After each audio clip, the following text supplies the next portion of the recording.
Hey guys, Chef JoJo with ECO, and on this episode of Shift Drink, we're going to talk about that question, or the assumption, are chefs assholes? And as always, we're going to have this conversation over a drink.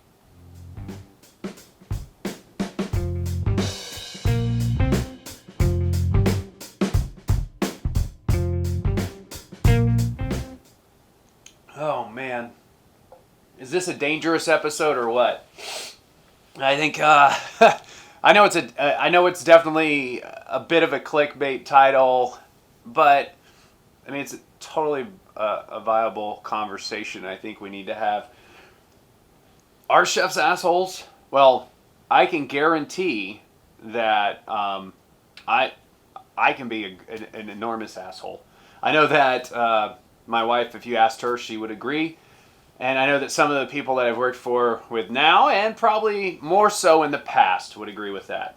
You know, it's an interesting.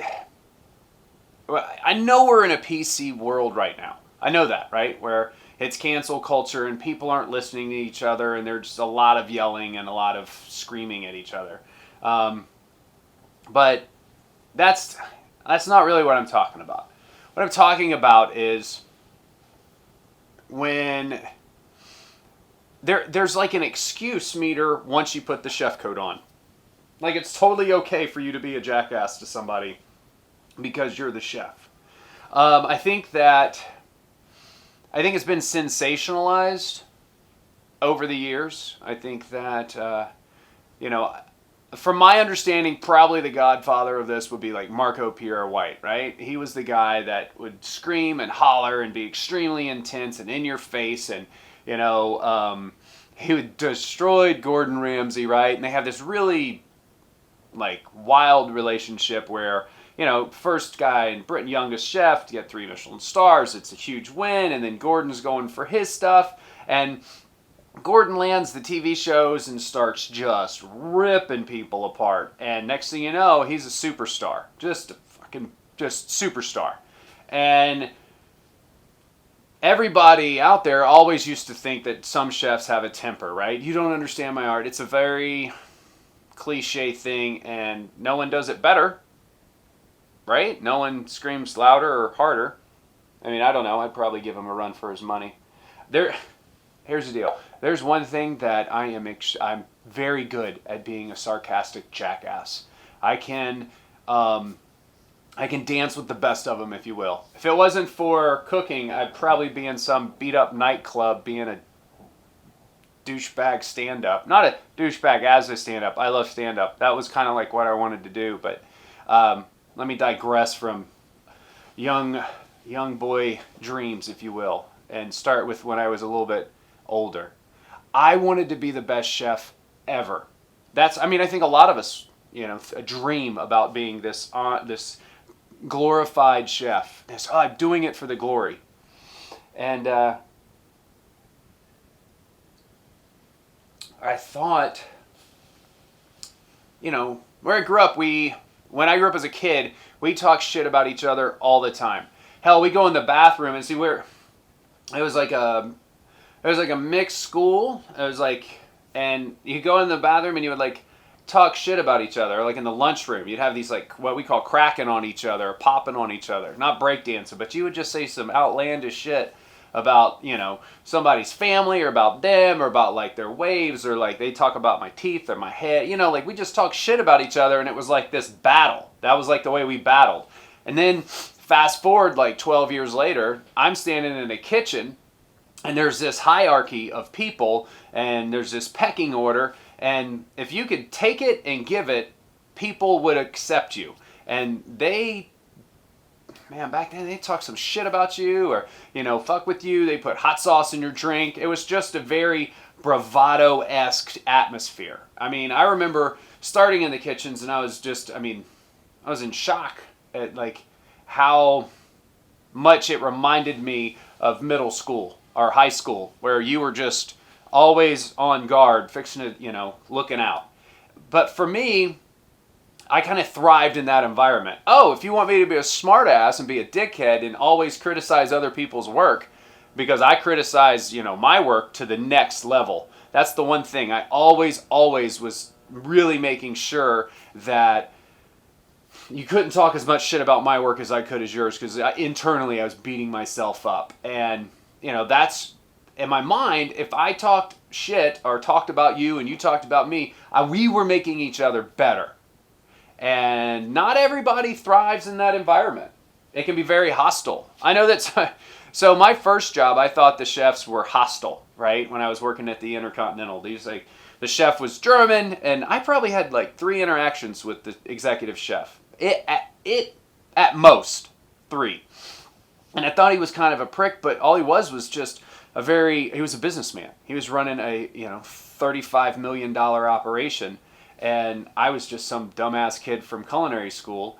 And I was working for this Pierre Pasquale, this French pastry chef. And he was such an amazing pastry chef, right? He was really good. But dude, that guy called me like a stupid American every other day. But in his defense, I deserved it. I mean, I was pretty dumb. Like on some of this stuff, when I wanted to be able to do everything. So I put myself in very interesting situations. The first job I ever had was inside, I was a bartender, but inside the kitchen was in the pastry shop at the Intercontinental. And I knew very little about anything. And here I am getting yelled at because I was an idiot. He would tell me to do things and I would totally screw them up. And he's like, what are you paying for at that school? You stupid American? Well deserved, right? And then I got another job and started cooking at different places, and I could give it and take it, and I didn't really know who Marco Pierre White was back then. I just know where in those kitchens that if you could take it and give it, you're fucking on it. And then I ended up working in this one kitchen, and man, during line service or during service, that chef would just eat your lunch. If you he would just take out all your stuff. He'd drink a little. He'd just destroy you, bro. Just destroy you. And every day was like a new. It's like he almost was like nudging the exec sous chef and being like, "Watch what I'm going to say to this poor bastard now." And he's like, "Where the hell is this?" And da da da da. So I remember being extremely stressed out and like wanting to just like go and I wanted to fucking kick his ass. B, I wanted to go sit in my car and like weep because it was just horrible, But I just took it and I said, "This is going to make you better," and da da da da da. And you're not going to be like that when it's time for you to run it. But here's the deal. It wasn't too much long later that I went from line cook to supervisor to, sous chef, if you will, to chef. And not like chef of a big operation, but chef of a restaurant. And now there was me and another co-chef at this restaurant. And let's say we had 14 cooks. 15 if you want to do the round math, that's fine. And it was on me to deliver in the restaurant. It was on myself and Daniel to make sure that we were going to exceed expectations. And I've always been a high intensity type individual. I've always done things to the extreme. Hence Extreme Culinary Outfitters, right? If I was going to be into scuba diving, I'm free diving 100 plus feet. That's where my head was at. And now I've got this restaurant, and this is what I've worked for all these years. And I've got all these people, and I want them to deliver excellence on a plate every single time. And I thought that the best way to get that was through, I would not say intimidation or bullying, but damn near close, right? I didn't lay hands on anybody, but I was complete jackass. I would say some outlandish shit. I would get in your head, and I would apply a lot of mental pressure. And, you can do that. You can take that route. Look, Gordon Ramsay's glamorized. He's one of the best chefs in the world. He has enough Michelin stars to prove that. So, but on TV, he's a complete psycho on a lot of people. And, not too long ago, hell, I was watching TV, and I got this Instagram hit from my boy John Nicely. He hit me up, and he's like, dude, your shirt's on Hell and Back with Gordon Ramsay. And, it was pretty awesome to see. Very nice guy. Met him in New Orleans, and his wife sent us a message that he was going to be on. I just didn't know what day. And then, boom. And I'm like, hell yeah, we made it. We made it. This is us. And I was watching it, and it was just kind of surreal to see something I produced on TV. And, and now here we are having this shift drink together. And I'm thinking about how much of a dick I was to people in my early days. Would it have changed the outcome of the restaurants that I was running? I think it would have. Probably not, because I worked in some weird places. But it could have changed the outcome for some of the cooks that worked for me. And I think that's one of the things I regret. Is, look, it worked out for Gordon. It worked out for Marco, right? These guys, and I'm sure you could name a large amount of people that you worked for. I remember, my chefs at Johnson & Wales telling stories about them being physically hit. It was either Brandenburg or Tenova at Johnson & Wales, and they were like physically being pushed or punched or like slapped upside the head or upside the toque when they made a mistake in at school, in the Culinary Institute of America. These guys were getting and it was accepted. That's just the way it was. So we definitely didn't have the role models were a little bit weak, but it worked from where I grew up, where I came from. I understood it. And then I got the opportunity. And next thing I know, those 15 cooks that we were just talking about were two. Two guys. It was me and Daniel, the guy I brought and the guy that Daniel brought. That was it. They would put up with our bullshit. Everybody else was gone.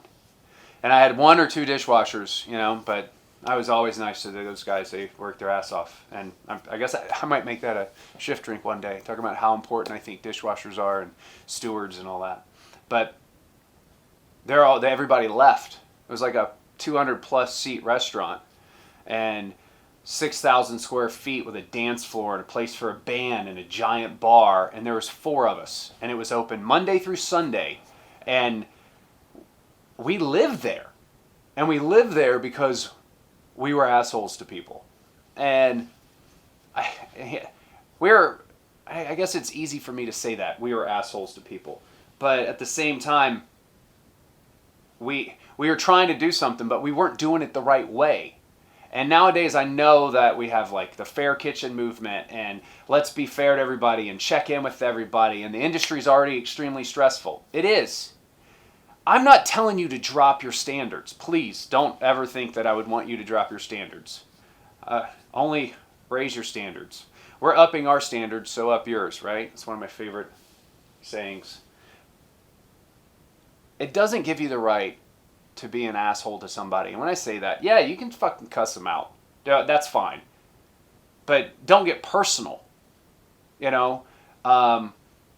Still be you in delivering the message. If you're upset, let people you're upset. But if they need your help, be there. But if somebody screws up, does that mean they get away with it? No. What it means is that there's different ways to get people to certain places. You are going to have to be the one that toes the line, the one in charge, the one that faces everybody. You are going to have to be the leader as the chef. So that requires a backbone. And a backbone sometimes can be saying the things that people don't want to hear. How are you going to deliver it? Deliver it with your message the way you want to hear it. Unfortunately, this is what you need to check yourself with. I did that. I delivered the message the way I thought was okay sometimes. Ooh, got you. And I was a sarcastic asshole, and it cut deeper than I thought. Know your people. Know what it takes to push them. Push them. Push your team to make you and them better. You're the chef. That's your job. That's what it takes. But don't do it in a way that is personally damaging. There's always a way to apply pressure and know what you're getting. But you really have to learn how to do that.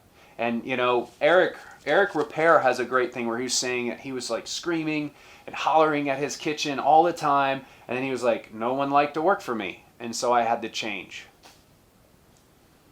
Don't make the same mistake that we did. Find a way to hold your standards and continually raise the bar. And I think once you do that, you're going to go a lot further faster than I did. And that's the purpose of Shift Drink, right? Is so I can kind of give you my opinion. Yeah, we're assholes, and yeah, we can be dicks and pricks, and that's fine. But make sure that you're holding a standard and you're helping people up, not breaking them down completely. Sometimes you have to break people down to make them stronger. They have to learn where their mistakes are. So it's a very tight rope that you have to walk. But that's what you're supposed to do. And, I know this is my thought on it, and this is what I'm thinking, but I really want to hear what you have to think about that or say about this, because there's so many angles from it. I'd love to hear from you. You can follow us on Facebook or Instagram, Snapchat, or Twitter when we're on there. And as always, I'm Chef JoJo. Until next time, cheers.